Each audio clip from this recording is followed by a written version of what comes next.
So here we are looking at the LibTech Lando Phoenix, which has been a favorite of ours for a long time. And I know a lot of new tech has come to Mervin's, Mervin being GNU and LibTech, to Mervin's crew. They have C3 now, which is like a hybrid camper and all this stuff. But we just keep coming back to this board and we keep loving it. And as you can see, we're not like other sites where we love something new every year. Just, we're pretty much into finding something, loving it, and then letting something new come and unseat it.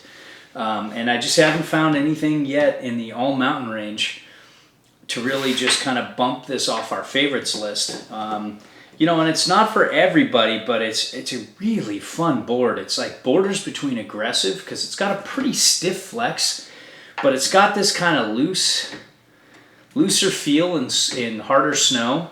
And that's very forgiving. It's a very forgiving, aggressive board.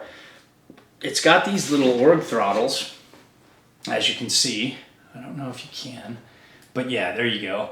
It's kind of lifted over each part, which changes the, it's like a directional twin, kind of directional board, but, having that extra stuff there kind of changes the overall flex. It doesn't feel like a, directional twin flex. It definitely feels different, but it gives you a little lift up, gives you a little more, quickness edge to edge, but it's very stable when you're going fast in terms of like just holding chunder and chatter. You can bomb on this board. You can also ride it. It's set an inch back, which is pretty massive for an all mountain board.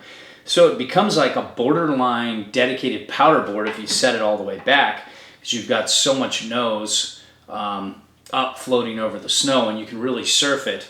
I found that the 160 is kind of a little like slower edge to edge, where the 157 kind of fits our feet better, and it's got more of a snap, but it seems to have like a little bit more of a shallower side cut, a little bit. But all the models are all a little different. When 160's this, 157's kind of its own little bit of thing, and then they all have the same general personality. But then as you get lower and lower, they get a little bit easier. It's not super easy to butter and press, but you can get some flex out of it. It's got really kind of like what I like, because it's got the edge hold, but I'm mainly riding a lot of soft snow. I don't see as much hard snow as your average snowboarder. And so it has this kind of mellow magnet traction that doesn't grab in softer snow. But when it gets harder, what little waves there are between the feet do a good job at holding in harder snow. It's really not an ice specialist. If you see a lot of icy snow, you want more of they're more aggressive magnet traction. This is more for this. I think it's called 0.5 or something like that, which is much more mellow. And all in all, we've had this board on and off for years. Love this board. It's poppy, it's springy. You can set it up and ride switch okay, but it's not perfect. It's definitely favors going one direction, but it definitely rides switch better than like a tapered board, or most boards with a 1 inch setback don't ride switch as well as this. Let's put it that way. And it's got a fast base. There's a lot of different, I don't know if this is extruded or not. Some people claim, Mervin has extruded bases on most of their boards, but if this is extruded, then fine with me, because it's really fast. And, it's got a long, easy glide. And, it's just one of those boards, I love to have in my quiver.